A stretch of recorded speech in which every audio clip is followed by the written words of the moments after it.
할렐루야. 먼저 세례 받으신 우리 모든 성도님들에게 성령님의 은사와 능력이 위로하심이 충만하시기를 기원합니다.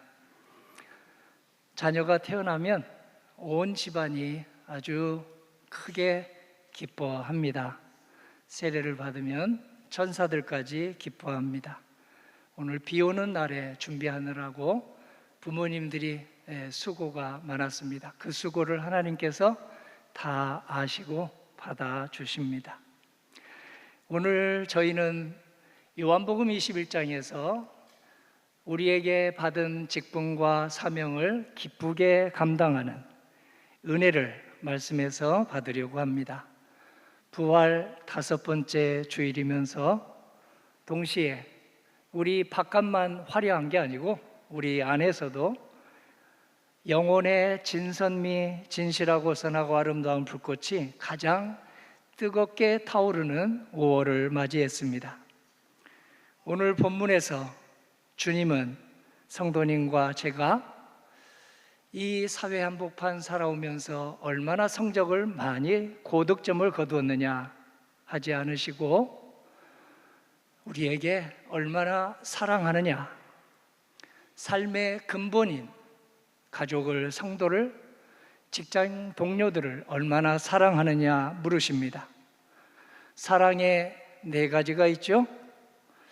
조건이 없이 주기만 하는 아가페 사랑, 가족 간의 스톨게 사랑, 친구 간의 필레오 사랑, 그리고 형제와 자매, 남녀의 에로스 사랑이 있습니다. 오늘 읽었던 본문에서는 예수님께서 2번에 걸쳐서 베드로에게 너는 나를 아가페 사랑으로 사랑하느냐라고 물으셨습니다. 한 번은 맨 마지막에 3번째는 너는 나를 친구 간의 우정인 스톨게 사랑으로 사랑하느냐 하고 그렇게 필레오 사랑으로 사랑하느냐 물으셨습니다. 베드로는 첫 번째, 2번째, 3번째 모두 저는 하나님의 사랑은 내가 미치지 못하고 그저 필레오 사랑, 인간적인 사랑, 조건이 맞으면 하는 사랑, 그 사랑을 합니다 하고 대답을 했습니다. 성도님과 저에게 오늘 똑같이 묻습니다. 너는 나를 사랑하느냐? 예수님은 2번은 하늘의 사랑으로 아가페 사랑으로 묻느냐 물으시고 우리가 감히 너무 죄송해서 하나님 사랑 제가 발 뒤꿈치도 못 따라갑니다. 그러나 예수님이 너무 고마워서 친구 간의 필레오 사랑, 인간적인 사랑은 제가 합니다 하고 모두 성도님들도 대답을 하시기에 이 비 오는 날에 나오셨습니다. 필레오 사랑이든 친구 간의 사랑이든 스톨게 사랑이든 가족 간의 사랑이든 그리고 에로스 사랑, 남녀 간의 사랑이든 우리 주님은 우리의 사랑을 조금씩 키워주시고 자라나게 해주셔서 사명을 시작하게 해주시고 사명이 선명해지게 해주시고 사명을 끝까지 감당하게 해주십니다. 부활하신 예수님이 어느 날 이른 아침 제자들을 찾아오셨을 때였습니다. 그곳은 제자들이 믿음 생활에서 실패한 자리였습니다. 성도님과 저는 믿음 생활하다가 그동안 몇 번이나 실패를 했습니까? 제자들도 실패를 했습니다. 베드로는 손으로 꼽아보면 정확히 3번을 실패했습니다. 그 실패한 디베랴 호숫가에 찾아오셨습니다. 3번째 부활하시고 나서 제자들을 거듭 방문하신 예수님이십니다. 제자 7명이 밤새 그물을 던졌지만 헛수고였습니다. 아무것도 잡지 못했습니다. 그때 예수님인 줄 모르는데 호숫가에 서 계시던 예수님이 배 오른편에 그물을 던져보아라 하고 말씀하셨습니다. 어부 생활하면 예수님하고 비교할 수 없을 정도로 제자들이 박사님들인데요, 경험이 많아서 아니, 밤새 한 마리도 잡지 못했는데 뜬금없이 저 아저씨가 나에게 배 오른편에 그물을 던지라고 하다니, 만일 교만했다면 그 말을 듣지 않았을 것입니다. 그러나 묘하게도 그 말에 끌려서 배 오른편에 그물을 던졌더니 놀라운 일이 생겼습니다. 그물이 가득 찼습니다. 건져 올린 물고기가 무려 153마리나 되었습니다. 그 많고 많은 숫자 중에 왜 153마리일까요? 이 숫자는 단순한 숫자가 아닙니다. 우리 인생에, 우리 가정에, 우리 교회에 빈 그물을 채우시는 우리 주님의 풍성함과 충분함의 영적인 기호입니다. 모든 민족과 모든 세대를 품어주시는 하나님의 은혜의 표지가 153마리나 잡혔다 하고 말씀하십니다.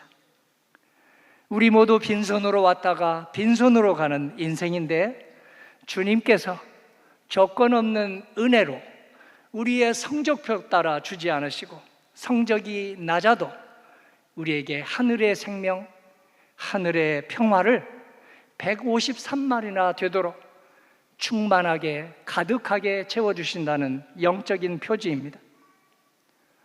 사람은 경험 가지고 지식 가지고 사는 것 같지만, 사람 모두가 내 경험, 내 지식만 가지고 살 수 없습니다. 그래서 예수님은 사람이 떡으로만 살 것이 아니라 하나님의 말씀으로 사는 존재라고 하셨습니다. 우리의 영혼은 아무리 경험이 많고 지식이 많아도 우리 영혼은 하나님의 말씀이 없이 살 수 없습니다. 내 인생의 그물에, 내 가정의 그물에, 내 교회의 그물에, 그리고 이 대한민국의 그늘에 아무것도 채워지지 않을 때, 우리는 내 경험이나 내 지식이 아니라 주님의 말씀을 붙들 때, 주님은 우리의 성적표대로 채우지 않으시고 그저 아가페 조건 없는 하늘의 그 사랑으로 나에게 필요한 평화를 주시고 나에게 필요한 생명과 생기를 허락하여 주십니다. 제자들이 육지에 올라오자 주님은 밤샘 작업으로 지친 이 제자들을 위해서 숯불을 가지고 생선을 굽고 계셨습니다. 사명을 맡기기 전에, 우리들에게도 마찬가지입니다. 사명을 맡기기 전에 제자들의 고단함을 먼저 살피시는 주님의 세밀한 사랑입니다. 우리 부모님도 진정으로 자식을 사랑한다면 성적표 보자 하시기 전에 아이의 건강부터 살피지 않습니까? 아이의 영육간의 건강부터 살피지 않습니까? 우리 아버지 하나님이 그러십니다. 베드로가 마주한 숯불은 작은 소녀 앞에서 나는 예수님을 모른다, 나는 예수님을 전혀 모른다고 3번이나 부인했던 그날 밤의 실패를 소환하는 숯불이었습니다. 내가 예수님의 제자가 될 자격이 있을까 자책하다가 베드로의 마음에, 심령에 흉터가 생겼습니다. 그 흉터는 누구도 고칠 수 없는 흉터였습니다. 거기에 우리 예수님이 새 살이 돋아나게 되도록 베드로가 실패했던 숯불 앞으로 부르셔서 숯불을 피우시며 거기에 생선을 구워주시고 차려주십니다. 식사를 마친 다음에 주님이 물으셨습니다. 네가 나를 사랑하느냐? 2번은 아가페 사랑으로, 베드로가 쩔쩔매자 한 번은 필레오, 친구 간의 우정의 사랑을 물으셨습니다. 왜 3번입니까? 당시 중차대한 직분을 맡길 때 2000년 전에 증인들 앞에서 3번 확약받는 관습이 있었습니다. 주님은 당시의 관습을 빌려서 베드로에게 3번 물으십니다. 3번 주님을 부인했던 베드로는 3번의 사랑 고백, 그것도 저는 아가페 사랑 아직 멀었습니다. 그러나 필레오 사랑은 정말 열심히 우리 주님 사랑하는 줄 주님께서 아십니다 하고 고백하면서 우리 주님의 여호와 라파 치유의 은혜를 받았습니다. 예전 같았으면 힘을 과시하고 지식을 과시하고 경험을 과시하고 자기의 총명함을 과시했을 텐데요, 이제는 그 지식도 총명함도 경험도 다 내려놓고 자신의 연약함을 고백하며 주님의 전지전능하심에 의탁하는 사람이 되었습니다. 겸손한 사람으로 거듭난 것입니다.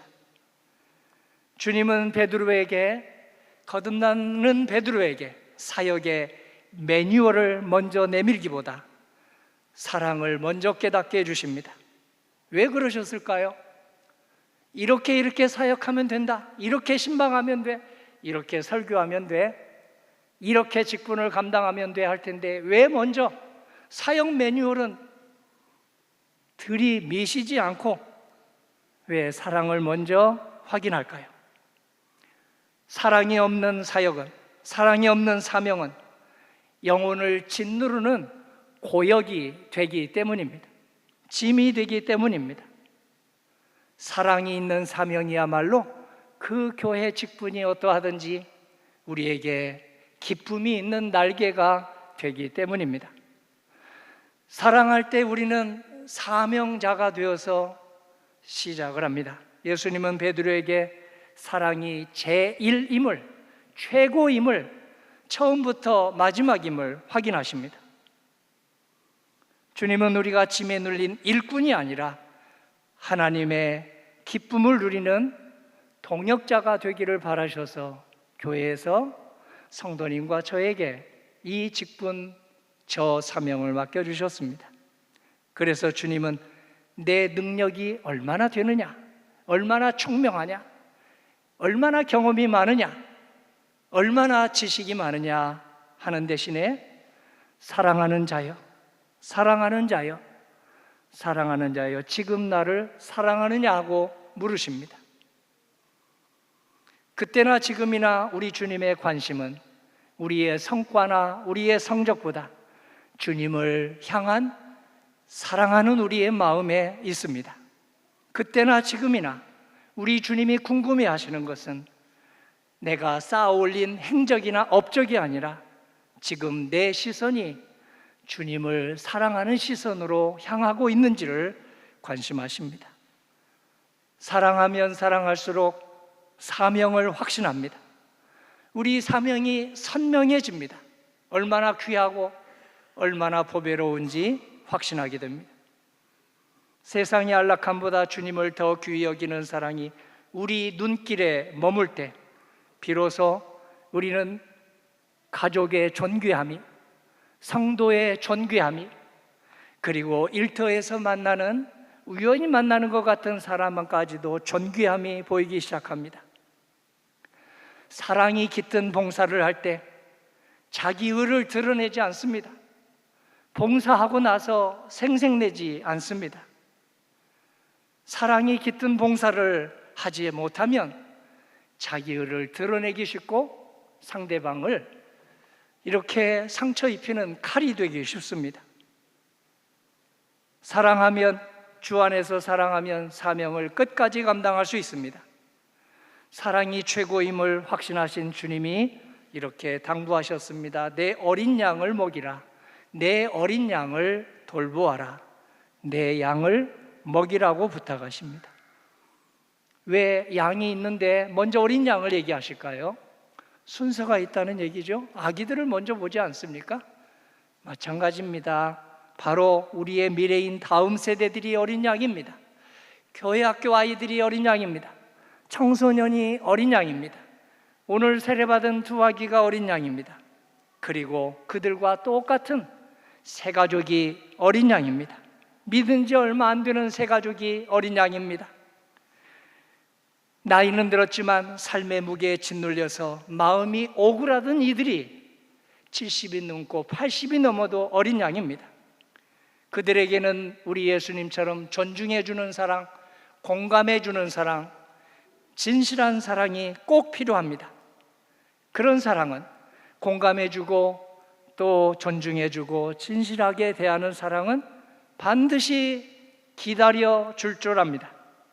주님이 맡기신 어린 양은 아주 작고 연약해서 작은 바람에도 쉽게 흔들리고 사소한 일에도 교회에서 상처를 받는 모습을 저는 종종 봅니다. 주님이 기다려주신 사랑 덕분에 베드로는 실패를 딛고 다시 일어났습니다. 이제 성도님과 제가 오늘의 베드로가 되어서 기다려주는 사랑이 필요한 사람들에게 주님의 기다려주심을 뒤따라가도록 오늘 부름받았습니다.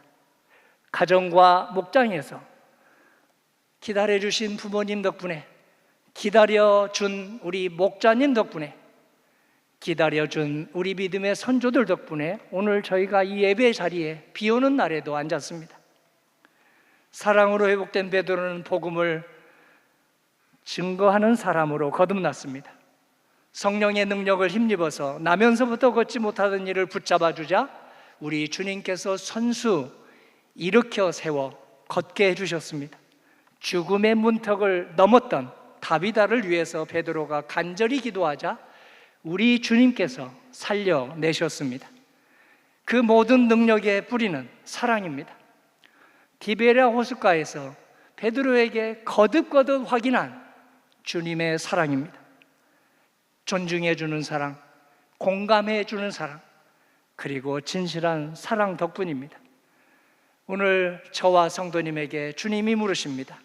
사랑하는 자야, 오늘 네가 나를 베드로처럼 필레오 같은 사랑이라도 하느냐? 친구 간에 하는 사랑만큼이라도 나에게 하고 있느냐? 이 물음 앞에 주여 제가 주님을 사랑하는 줄 주님께서 아십니다. 그 고백이 우리의 고백이 되기를 원합니다.